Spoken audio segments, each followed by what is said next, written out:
Hey, Deserving listeners, I thought I'd watch interviews with the cast of Love is Blind Season 3 after the season aired. Let's watch. No, we say this on the show when we're going through it, like, holy shit, this is a fairy tale, right? This environment in the pods and in Malibu and Love is Blind, those first 10 to 15 days, it's like it's geared towards falling in love.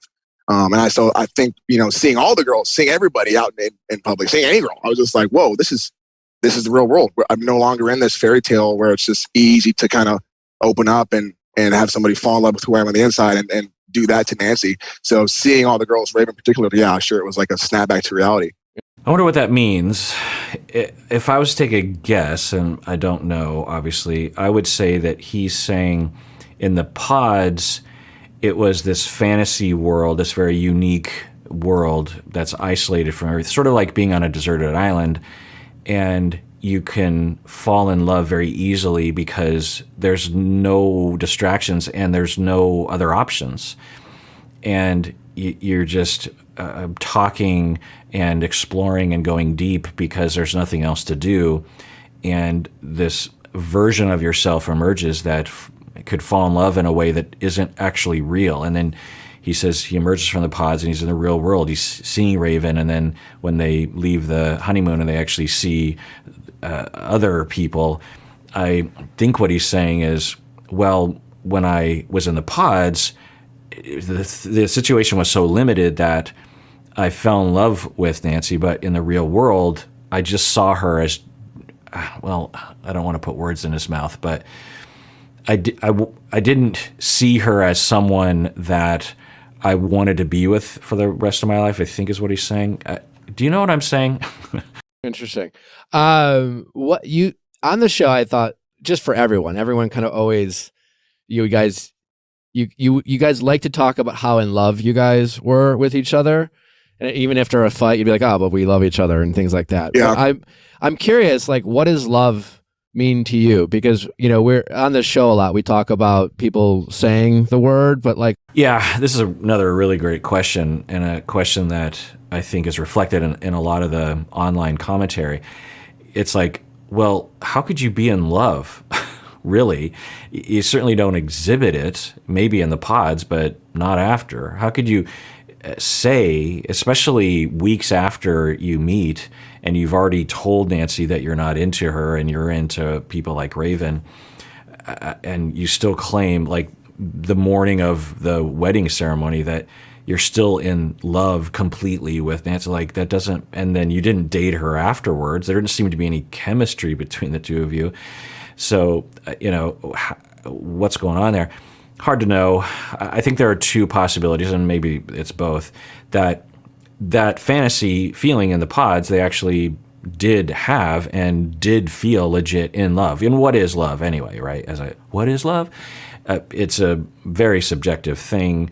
One person's love is not the same as the other. We tend to think of it as a universal thing. It is not. It is not a universal. Love is not universally understood or defined, or we can cobble together sentences that people say or motivations that it seems to produce, but what is it exactly? Romantic love, right? And of course, across cultures and across history and time, it has been different sort of things. But if we somewhat assume that at least our personal version of love is what Bartise is as well, he might have felt legit in love. And then after they meet each other, that residual feeling was so strong that it lasts pretty long. And when they say they're in love, they're mostly referring to that feeling they had when they were in the pods. And we do this in normal life, not on a show like this, but if you fall in love deeply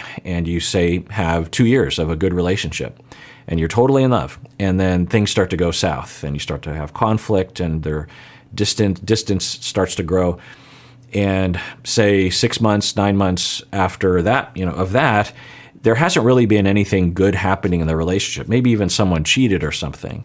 And if someone asked you, are you in love with your long-term partner? You might say, yes, I do love that person. I don't know if I'm in love, but I do love them, right? So that lovey feeling that you legit had for 2 years when things were good can really last a lifetime. Some of us can love, I guess, previous partners that we've had 30 years ago, right? What do we mean when we're saying love exactly? And it can mean a lot of different things. I think another possibility, which I think is likely true to some extent for some of the cast members at least, is that the producers are behind the scenes telling them that, or encouraging them somehow to say certain things to keep up the ruse that, because the whole thing, and apparently this is not true of other versions of Love is Blind, but the American version of Love is Blind, the entire premise is that for those who don't get married, they don't know what they're going to say until they're at the altar. That's ridiculous. And so there's a lot of things that the producers have to do to engineer that ruse. And I think one of them is to suggest or edit or something to get the cast members to repeatedly say that that they love this person. That because if it's the opposite, or if they're questioning their love prior to the wedding, then we as an audience will, they're going to be a no. And the show doesn't want that, which I find it just to be really silly. And I think I've said this before, but I think it really does degrade the entertainment value of the show, because when you smell fakery and deception, then it calls everything into question. And the reason why reality TV is effective is because we believe it to be real, right? If this were a scripted show and someone wrote a script and these were all actors, it would not be interesting. No one would care, right? So it has to be based on some level of reality. And we all understand that even the most real of reality TV is not real, right? For a variety of reasons. But, we want 90% or 80% or 70% real. We don't want like 20% real, because for me anyway, then it loses its entertainment value and its interest. With Nancy, I think you see me and her have these difficult conversations that I felt comfortable doing. And it was specifically the looks thing. That was a very hard conversation to have. But since I felt like this person was me, I felt like I could say all this stuff to her. Retroactively, like in retrospect, that's completely wrong. That's not how it should be. Or to an extent, like I guess I took it too far. But in the moment, I was like, this love I feel for this person, I kind of feel safe showing all this side of me, showing my struggle, showing my opinions that are completely different than her. Okay, that sounds credible, and it sounds believable, not only in the way he's presenting it, not only in the way that he's sort of framing it. He's basically saying, I felt so safe with her, which I would interpret as love, that I told her things I wouldn't say to her normally. And maybe that's part of it for him too. The cringiness of his behavior might have been produced by being in a rare or even unique relationship where he feels so safe that he hasn't been in that zone before in his life. He doesn't know how to navigate that. And he went too far with like, well, I feel so safe, I'm just going to tell you everything, and more centered on his own thoughts and feelings without feeling safe, but also caring about someone else's feelings, which would point to some kind of childhood neglect of some kind, who knows. But another reason why I think you would have that feeling with someone is because you're spending so much time isolated with this individual. And as long as you're both trying to get along with each other, you would be bonded by the end of the first day. I mean, when I think about going to camp as a kid or going to camp as a chaperone, right? You bond with people very quickly. It really points to how quickly we bond when we actually spend quality time with each other. You could spend just 48 hours with 5 other kids. You're in 5th grade and you spend 48 hours with 4 other 5th graders, and by the end of those 2 days, you would be the best friends for all time. And it just points to how isolated we are as a society. It's like, that's so sad. I mean, that should be happening all the time, right? But anyway, so in the show, that is cranked up to 11, right? I mean, it's not just 48 hours. It's several days, weeks, even when they're in the real world, and they're living together, right? And they're being filmed, and they're the only ones that know what they're experiencing. Their friends don't really know what they're experiencing because their friends aren't on a reality TV show being filmed. So yeah, as long as they're both trying to participate and trying to be the other person's ally and friend for the most part, I would imagine they'd be extremely bonded, and you could interpret that as love. So when I think about love and I think about a partner, at that time it was just like, who is this most easy with? Okay. I guess looking back at it now, like, I mean, I still want that comfortability. I still want love to be easy. I know it's not easy. With my parents' love story being a divorce, and same with Nancy's, and then obviously me and Nancy, I had to flip a switch midway through to really put in effort. And I didn't feel like love should require that much effort. Yeah, it's interesting. He's kind of struggling with that word easy. So on one hand, I think he's saying, I want love to be more easier than that. But he's quick to say, well, I understand that love isn't always easy. So very briefly, what I'll say is that on one hand, typically when people have satisfactory long-term relationships, in the beginning in particular, it's not hard. It doesn't have difficulty. The ease at which you fall into love and into a long-term relationship, whether it's monogamous or polyamorous or something, but a feeling of togetherness, a feeling of enjoying each other's company, it typically, not always, is facilitated fairly easily. And when people find their one, so to speak, they look back at other relationships and see that in the beginning there was much more difficulty. It was much harder. There was love with these other relationships, but it was harder to get things going. There was more personality differences that were rubbing up against each other, or there was more triggering of each other, something. And with more long-lasting relationships, secure relationships, people tend to say things like, I don't know, it just felt easy. It just was like we'd known each other for our whole lives, something like that. It depends. And love is very varied. But so there is that, and that is something to potentially look for. And what's easy, because there's always going to be some difficulty, but what's the healthy amount or a good amount of easiness versus difficulty that indicates that things are going to work out? It's hard to know. You just have to trial and error it a lot of times. But so there's that. But on the other hand, love and long-term relationships always do require what we call work, right? Meaning that there are times where you have to face your own issues and have to stretch yourself beyond your comfort zone. You have a fight the previous night, and one of you has to broach the topic. One of you has to go to the other person and say, let's talk about what happened last night. And what you want to say, what's easier is to say, it's all your fault, you're this, you're that, but it's harder and more healthy and more conducive to conflict resolution to not do that. You have to work against what's easiest. You have to, really face things about yourself or resist the urge to blame the other person entirely. And that requires what we call work. Like, quote unquote, back in love with her. Okay. Yeah, I was going to say, so like on a scale where like 100 is like, I'm 100% certain we are going to spend our lives together. Like, this is my person. And 0 is like, absolutely not my person. Like, where would you say you were throughout the show at various points? Oh man, well, okay. I mean, roller coaster, right? Roller coaster the whole way. I mean, you even see up until my wedding day where I'm having a breakdown. I'm still like going all over the place. But if I had to put a number on it, like in the pods, 100%. I was like, okay, let's do it. Let's go. Come on, for the rest of our life. Malibu started to come downhill, and then we came back to Dallas for downhill. I'd never say it got to 0. It probably didn't get lower than 20. All right, that's interesting.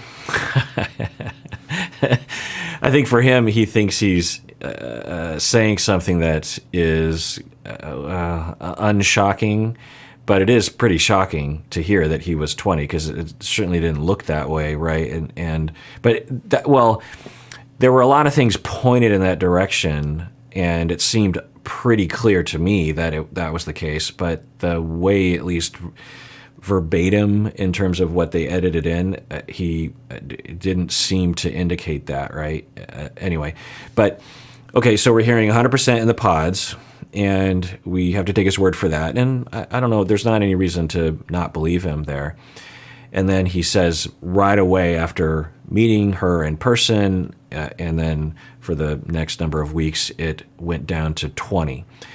I imagine it might have even been lower than that, and he's just thinking it's nicer to say 20.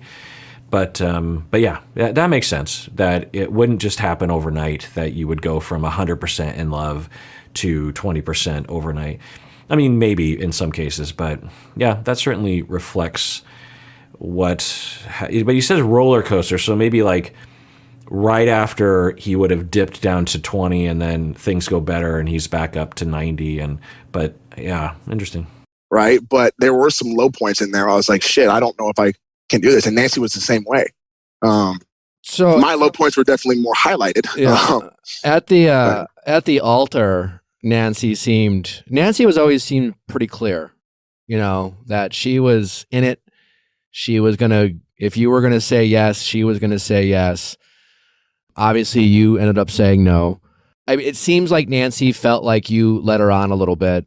Were you really that confused? It's a great question by Nick Vile. I'm guessing that is the face, Bartise's face, is the face of someone quickly calculating what contractually he is allowed to say and what statements he's already made. I don't want to say lies, but statements, because I'm guessing that he knew absolutely he was going to say no well before the wedding ceremony. He might have even known that Nancy would also potentially say no. The line is that she was going to say yes, and maybe she was, but I think Nancy's smarter than that. I think she knew, even if she was totally in love with Bartise, which you can't imagine that being entirely true, right? That she would just uncomplicatedly want to marry him after the weeks of being with him in person. I mean, of all the couples, they had what seemingly was a pretty dark time as a couple, where I think Nancy was saying that he doesn't even talk to me. He's just working all the time or something like that. I don't know. But so I imagine that it's much different, whatever the real story is, than what we saw verbatimized. And Nick is now asking a question that I think challenges that. Let's see what he says. Very logical, thought through type of guy. So I'm just wondering, when did you start using that kind of logic and thought process to get to the decision that you weren't going to say yes to Nancy?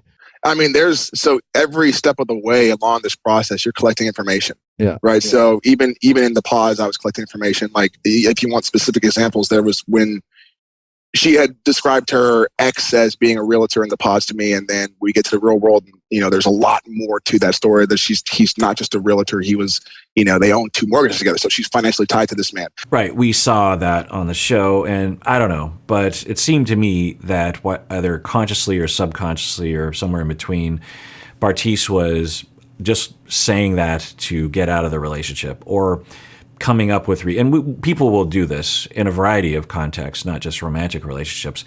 A context that I would run into frequently as program director at my university, I was in charge of all the courses and all the professors and all the students. And we have hundreds of students and dozens of professors. And occasionally there would be what I called an uprising of the students in a class, where they would come to me, or they would go to their advisors, and the advisors would come to me and say that they hated their teacher for one reason or another. And they would give me a series of allegations, a bullet point of the things that the professor has done that is evidence that they need to be fired or replaced or something. And often the things on that bullet pointed list were seemingly not that severe. And when at first I would say, well, these students what's going on with these people? Like, they're irrational. But over time I learned, and I learned this well before I was program director, really, but I learned that upon investigating the situation and really looking into what happened in the class and interviewing the professor and the students, I surmised that most of the time, if not all the time, that there was something more fundamental going on that was wrong in the class that the professor was doing. And the students didn't necessarily pick up on that consciously.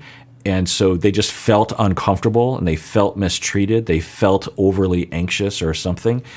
and didn't know where to place their complaint. And so they would just grab onto whatever they could grab onto because they know something's wrong. And they agree as a student, there's enough of them, and sometimes it's the whole class, all were in agreement that something was very different about this class because of this professor. And this is not acceptable. We can't do this anymore. This doesn't feel right. It feels like a waste of time. It feels like a waste of money. It feels abusive or whatever.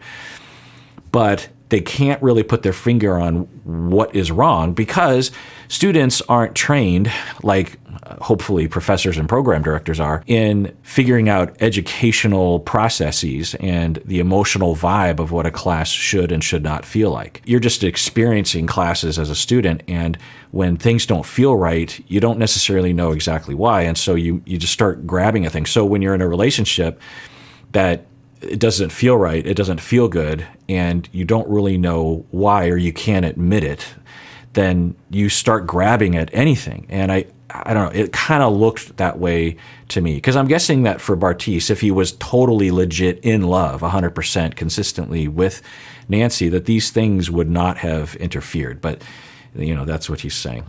Okay, this is going to make me say yes. Or I'm for sure saying no. I just remember holding this gift like this is the culmination of the last almost 2 months of my life, and potentially this woman, and I was looking at this gift like this is Nancy, like this is a perfect girl. This could be forever for me. So I had a freak out panic attack. And then that led me into a spiral, and that led me into sending her a gift, which is probably where she thought she was being led on, because with that note, that's the one thing I regret from this whole experiment, is sending that note with that shot that said, let's do the damn thing. Because yes, I see how that could be, leading somebody on. Interesting. That sounds believable. That it didn't look that way to me at the moment, but I don't know. It sounds believable. Who knows, really? But he's saying, because he's being asked, it seemed like you led her on, that you gave her this impression like you're going to say yes, but then you said no, and it seems likely that you knew you were going to say no. And he's saying that he was fluctuating. I don't think he was probably fluctuating that much, but you could imagine, the romantic environment of being at a wedding and everyone's there, and you get this gift, and it seemed legit that he was moved by it, and that in that moment he writes a note, and the part of him that wanted to have the fantasy manifested and said, let's do this, meaning I'm a yes. And so he accidentally led her on in that moment. Looking back, I think he wishes he did say that he wishes he wouldn't have wrote that specific thing on that note, but it sounds like he was just caught up in the moment. Looked at a different way, he was manipulative and horrible, but I don't know.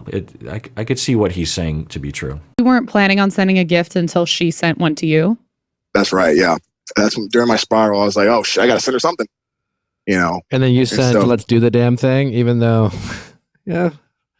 I could see why she was upset. Let's do the damn thing, me and the wedding, but yeah. Oh, interesting, right. Let's do the damn thing. You could take that either way, right? The first time I saw that, I thought it did mean let's get married, let's do this damn thing. But on another tone, with a different emoji, if you will, let's do the damn thing would be let's do this damn thing. Yeah, interesting. Just relaying my emotions. I've known that's been a struggle for me in my previous relationships. What about that makes you feel insecure? A lot of girls don't like that. So why, if I'm not able to do that in a good way, one, I'm going to hurt somebody, like I did with Nancy. You don't think a lot of women like to hear someone's feelings? No, I'm saying a lot of women don't like the fact that I cannot share my feelings. Oh, I see. In a way that makes sense. I guess. Okay. Right. Okay. I can't feel something and say, hey, this is how I'm feeling. Okay. Interesting. All right. Well, I can see how that. Okay, I don't know exactly what he's saying, but it sounds to me like potential avoidant attachment style. I can't know, of course, but I can tell you that for a lot of people with early childhood experiences where they're generally emotionally neglected to some degree, and sometimes it's hard to detect, sometimes it's easy, right, when you're abandoned or something. But sometimes emotional neglect is hard to detect, sometimes impossible, because it happened when you were 0 to 3, and after you were 3 years old, your parents became better parents, and the first 3 years of your life were different than the next number of years of your life. And there's no video of that time that represents the parenting you went through. So sometimes it's impossible to know. But when we are, to some degree, past a certain threshold, experiencing as a young person this general lack of attunement, we have emotional needs for interaction, for sadness, for pain, for discomfort. And we signal that through various different ways, 0 to 3, crying, saying something, this kind of stuff, smiling, laughing. And if we generally don't get responses from our caregivers, then we reach a point where we have to figure out what we're going to do with those emotions. And there is a style of dealing with that we call avoidance, where you will just avoid reaching out. And also you will avoid feeling feelings. You'll avoid acknowledging your feelings. You're having the feelings, make no doubt about it. Avoidant attached individuals are just boiling over with feelings, but they have a very good way of denying those feelings to themselves and not even noticing them. You'll ask these individuals how do they feel, and they legit don't even know how they feel. And a lot of times, if they don't know better, they'll say, I don't feel anything, or I'm fine, when they're not fine. We understand that they're not doing okay, depending. And so these individuals will often create problems in relationships such that the other person will say, I never know how you feel. You seem like a mystery to me. You're never vulnerable to me. You seem like nothing ever bothers you. You seem kind of blank at times. It seems like you don't really need me or care about me. You say you do, but I don't really feel it. I don't see any evidence of it or something like that. So one of the complaints will be you lack emotion or you make me feel rejected. Avoidant people, in their effort to avoid signaling their emotions and getting rejected, actually produce rejection feelings in other people, because other people will feel like, well, they don't need me. They don't care about me. They don't think about me. And they'll also tend to, because they're avoiding, they won't notice when other people need things, and thus will not be attuned to other people's feelings. And when avoidant people have children, they tend to produce more avoidant children, because as parents, they tend not to notice when their children need things, because they've because when you shut yourself off from your feelings that are happening, your empathy is impaired, because empathy depends on your ability to feel to some extent. When someone falls down and you have that feeling of that pain in your body, where you're like, oh, that hurts. That's one version of empathy. And when you feel that feeling, you go, you notice and you go to that person. Or if someone's crying, you're like, you feel it.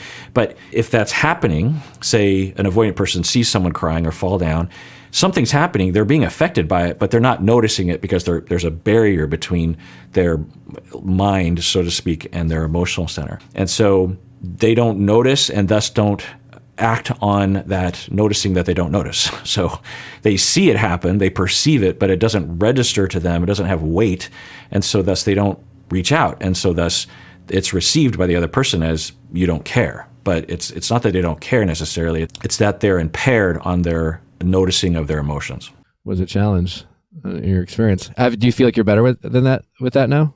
I hope I'm better with it. I don't feel like I'm doing what I did on Love is Blind anymore. I don't think I'm blatantly, I don't think I would blatantly be telling my current fiance, not to say I'm engaged right now, I'm single right now, but if I had a fiance, I wouldn't be telling her how attracted somebody else is. Yeah, maybe, but I'm guessing that whatever personality trait or whatever produced the original behavior is still around, and without significant amount of therapy and insight and growth and trial and error, that he'll do something else that will produce a very similar feeling. I can't know that, of course, but share with us, like, what's next for you? What do you hope for yourself when it comes to love in the future, Bartise? I think right now I'm taking it day by day. I think I'm taking the time right now to process, which is what I should have done after filming. But like I said, I learned a lot more watching it back than I did going through it. So I think right now I'm just taking it day by day, processing and trying to get better as a man for hopefully my future wife one day. I would hope that would involve therapy. Of course, I'm biased as a therapist, but so many times I'll hear that from cast members on these shows. They'll be like, "Oh, I'm spending a lot of time, growing and being single and processing what happened, learning from my mistakes." And I don't.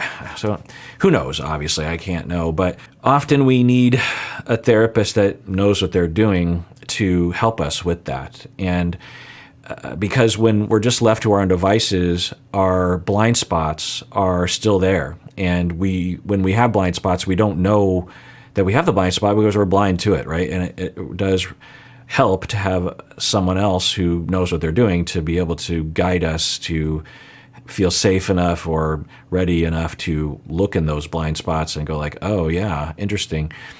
And there's a lot of misinformation and a lot of odd paradigms floating out there in our culture and on the internet.